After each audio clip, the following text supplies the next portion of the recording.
మీకు ఈ వీడియో నచ్చినట్లయితే వీడియోని లైక్ చేయండి. సుమన పాప కాళ్ళకి సాక్సులు తీసినప్పుడు ఎలా ఉన్నాయి అని అంటే నల్లగా కాలిపోయి కందిపోయినట్లు ఉన్నాయని సుమన అంటుంది. ఎప్పుడు సాక్సులు వేసుకొని ఉంటే అలా కందిపోక ఇంకెలా ఉంటాయని దురంధర్ అంటే లేదు కాలిపోయాయని అర్థం అని విక్రాంత్ అంటాడు. ఉలూచి పాప కూరల్లో నుంచి మంట రావటం వల్ల జ్యోతిని వెలిగించిందనుకో, కాకపోతే నోరు కాలిపోయి ఉండాలి. అలా కాకుండా కాళ్ళు ఎందుకు కాలిపోయి ఉన్నాయి అని విక్రాంత్ అంటాడు.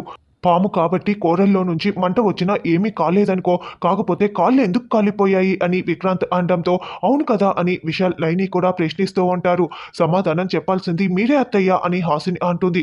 నా చేతులు కాలి నేను ఏడుస్తూ ఉంటే మీరు ఉలుచి పాప కాళ్ళని నేనే కాల్చుకు వచ్చినట్లు నన్ను ఇలా నిలదీస్తున్నారు ఏంటని తిలోత్తమ అంటుంది. అలా కాదమ్మా, పాదాలు ఎందుకు అలా నల్లగా కాలిపోయి ఉన్నాయని ప్రశ్నిస్తున్నాం అంతేనని విశాల్ అంటాడు. అది తెలిసినప్పటికీ తెలుస్తుంది. మరి మణికట్టు వరకు మీ చెయ్యి కాలిపోతూ ఉంటే మీరు చూస్తూ ఉన్నారా అత్తయ్య అని నైని అంటే గావు కేకలు పెట్టాను. కానీ నీళ్లు తీసుకొచ్చి ఆ మంటల్ని ఆర్పేది ఎవరు అని తిలోత్తమ అంటే మరి అంత మంట వస్తూ ఉంటే ఒంటికి కూడా ఏవైనా గాయాలయ్యి ఉండాలి కదా, ఒంటికి ఒక్క గాయం కూడా లేదు. అంతలా చెయ్యి కాలిపోతూ ఉంటే ఆ నిప్పురవ్వలు నీ చేయిపై పడి నీకు కూడా అంటుకొని ఉండాలి కదమ్మా. అలా అసలు ఏమీ జరగలేదు ఎందుకని విక్రాంత్ అంటే అలా జరిగిలేదని నువ్వు ఫీల్ అవుతున్నావా అని తిలోత్తమ అంటుంది.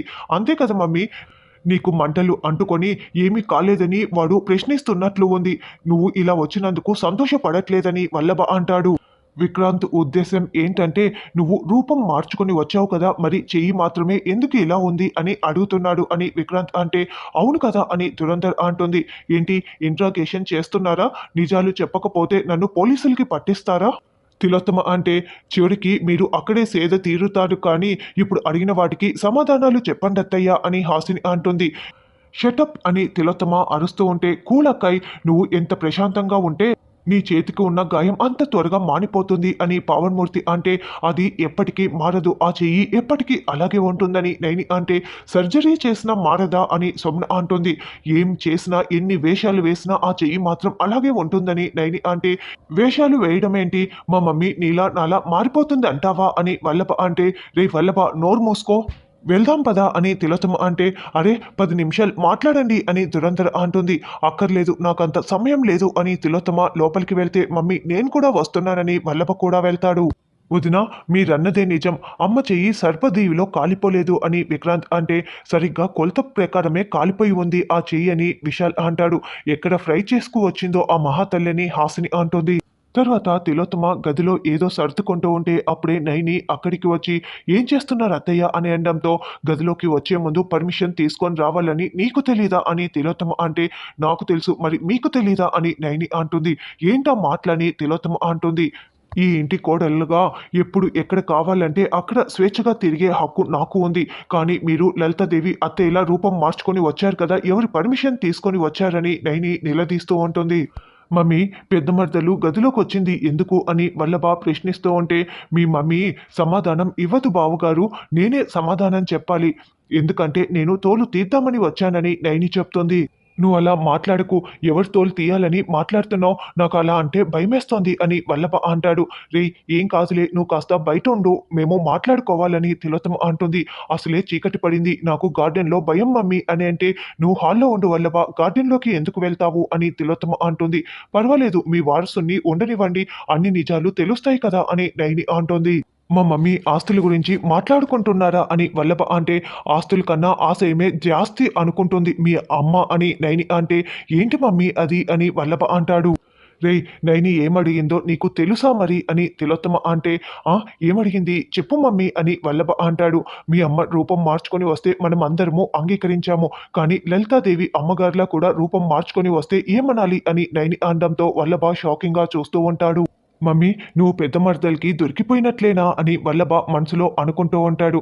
మీరు మాట్లాడండి అత్తయ్య, అలా సైలెంట్గా ఉంటే మాకెలా తెలుస్తుందని నైని అంటే నువ్వు చాలా తెలివిగల దానివని నేను ఒప్పుకున్నాను నైని అని తిలోత్తమ అంటుంది.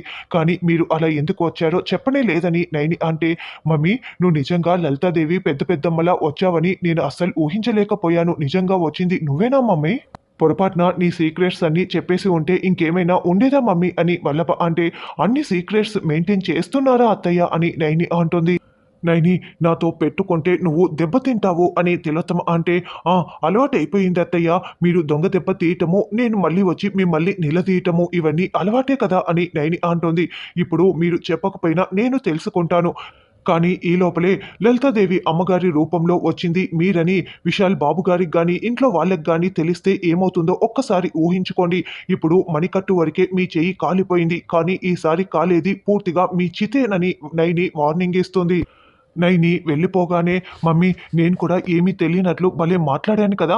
లేకపోతే నైని మరదలు నన్ను కూడా చెడుగుడు ఆడేసుకుండేది" అని వల్లభ అంటే, ఎలా కనిపెట్టిందో తెలీదు. నేను లలితాదేవి రూపంలో వచ్చానని నైని కనిపెట్టేసింది. కానీ పౌర్ణమికి మాత్రమే నేను ఇలా వేరొక రూపంలో వస్తానని నైనికి ఇంకా తెలీదు కదా! వచ్చే ఆషాఢ పౌర్ణమికి నేను ఎవరి రూపంలో వస్తానో నైనికి అస్సలు తెలీదు. అప్పుడు చూడు నేను అనుకున్నది ఖచ్చితంగా సాధించి తీరుతాను అని తిలోత్తమ అంటే, "ఎవరి రూపంలో వస్తావు మమ్మీ" అని వల్లభ అంటాడు. "నీకు కూడా చెప్పను వల్లభ, ఎవరి రూపంలో వస్తానో ఎవరు ఊహించలేరు" అని తిలోత్తమ అంటోంది. తర్వాత తిలోత్తమ నెక్లెస్ బాక్స్‌ని ఒక టేబుల్‌పై పెట్టి అగరబత్తీలతో తిప్పుతూ పూజ చేస్తూ ఉంటుంది. అప్పుడే వల్లభ అక్కడికొచ్చి, "మమ్మీ పెళ్లి రోజు నేను బాగా రెడీ అయిపోయాను కదా! ఏంటి మమ్మీ పూజ చేస్తున్నావా?" అని అంటే, "ఈడియట్ పెళ్లి రోజు కూడా నువ్వు తిట్టించుకోకుండా ఉండవా? నేను పూజ చేస్తున్నానా? ఇక్కడ ఏం చేస్తున్నానో కనపడట్లేదా?" అని అంటే, "అగరబత్తీలతో తిప్పుతున్నావు కదా మమ్మీ, అది కూడా ఎడం చేత్తో. మరి పూజే కదా" అని వల్లభ అంటే, "ఇది ఒక గిఫ్ట్ వల్లభా" అని తిలోత్తమ అంటుంది. "ఆ బాక్సులో దేవుడి ఫోటో ఉందా మమ్మీ? అందుకే కదా నువ్వు అగరబత్తీలతో అలా పూజ చేస్తున్నావు" అని అంటే, "లేదు ఇందులో ఒక నెక్లెస్ ఉంది. ఇది హాసన్‌కి గిఫ్ట్‌గా ఇవ్వబోతున్నాను" అని అంటే, "ఏంటి మమ్మీ నాకు మాత్రం ఇవ్వవా? హాసన్‌కే గిఫ్ట్ ఇస్తావా?" అని వల్లభ అంటాడు. "ఒకసారి నాకు చూపించు మమ్మీ" అని అంటే, "అందరి ముందు చూపిస్తాను. ఈ నెక్లెస్‌ని నువ్వు హాసన్ మెడలో వేయాలని" తిలోత్తమ అంటుంది. "అవునా మమ్మీ? సరే మమ్మీ" అని వల్లభ అంటాడు. "సరే కానీ మొట్టమొదటిసారి నేను హాసన్‌కి గిఫ్ట్ ఇస్తున్నానని నీకు డౌట్ రాలేదా వల్లభ" అని తిలోత్తమ అంటోంది. "అది కూడా నువ్వే చెప్పు మమ్మీ" అని వల్లభ అంటే, "ఈ నెక్లెస్‌ని హాసిని తన మెడలో వేసుకున్న తర్వాత తల తిరిగిపోతుంది" అని అంటే, "నెక్లెసు అంత అద్భుతంగా ఉందా? అంత మంచి డిజైనా?" అని వల్లభ అంటాడు. "లేదురా వల్లభ, ఈ నెక్లెస్‌ని వేసుకున్న హాసిని తనకు తాను అద్దంలో చూసుకుంటే తల తిరిగిపోతుంది, దిమ్మ తిరిగిపోతుంది" అని తిలోత్తమ చెప్తుంది. ఆ తర్వాత ఇప్పటి వరకు మనతో చెప్పని రహస్యం తను పేపర్‌లో రాసేస్తుంది. హాసిని హాస్యం ఆడుతుంది కానీ, మనకు తెలియకుండా ఏదో ఒక నిజం దాచిపెడుతోందని నాకు అనిపిస్తూ ఉంది.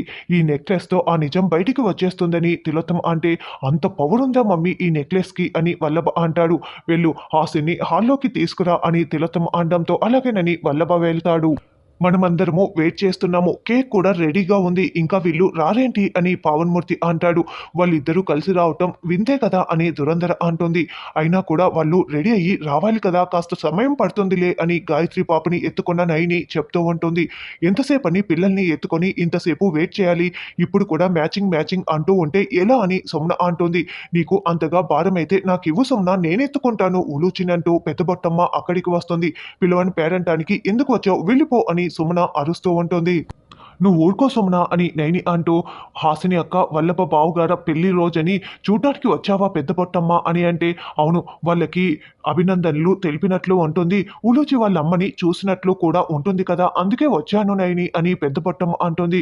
అప్పుడే హాసిని, "ఇలా మీ పాటికి మీరు రైల్వే స్టేషన్‌లో వదిలి వెళ్ళినట్లుగా అలా వెళ్ళిపోతున్నారు ఏంటి? నా చెయ్యిలో చెయ్యి వేసి నడవండి" అని హాసిని అనడంతో వల్లభ, హాసిని ఇద్దరూ ఒకరి చెయ్యి ఒకరు పట్టుకొని నడుస్తూ కేక్ దగ్గరికి వచ్చి నిలబడి ఉంటారు. ఇక అందరూ కూడా హ్యాపీ వెడ్డింగ్ యానివర్సరీ అని విషెస్ చెప్తూ ఉంటే, "మీకు ఇద్దరికీ కూడా పెళ్లి రోజు శుభాభివందనలు" అని పెద్ద పొట్టమ్మ చెప్తుంది. "కేక్ కట్ చేయండి ఇంకా" అని విశాల్ అనడంతో, "అదేంటి ఎవరు గిఫ్ట్ ఇవ్వరా?" అని సుమన అంటుంది. నైనికి, విశాల్‌కి నేను వద్దని మరీ మరీ చెప్పానని హాసిని అంటే, "నాలాంటి వాళ్ళకి ఇవ్వటం ఇబ్బంది కానీ వీళ్ళకేం తక్కువ" అని సుమన అంటుంది. "నువ్విలా పోల్చుకుంటావనే హాసినక్క వద్దని చెప్పిందని" నైని అంటుంది. హాసిని వదినకి మారేడు దళం ఇచ్చినా కూడా ఎంతో తృప్తిగా తీసుకుంటుంది అని అంటే, "ఇప్పుడు పూజ చేస్తారా ఏంటని" దురంధర అంటుంది. "ఏంటొదినా నీ చేతిలో ఏదో ఉందే" అని దురంధర అంటే, "హాసిన్‌కి గిఫ్ట్ ఇవ్వాలని నెక్లెస్ తీసుకువచ్చానని" తిలోత్తమ అంటోంది. "నాకు మమ్మీ మరి గిఫ్ట్ అని" వల్లభ అంటే, "నా ఆస్తి అంతా కూడా నీకే కదా" అని తిలోత్తమ అంటే మరి మా ఆయనకని సుమన అంటుంది. నా మాట వింటే సగం ఆస్తి విక్రాంత్‌కే అని తిలోత్తమ అంటుంది.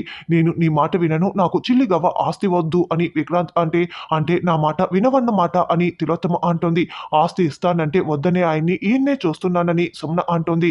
అప్పుడే తిలోత్తమ హాసిన్‌కి నెక్లెస్ గిఫ్ట్‌గా ఇవ్వటంతో, "ఏయ్! బాక్స్ ఓపెన్ చేయవే కేక్ తర్వాత కట్ చేయొచ్చని" వల్లభ అంటాడు.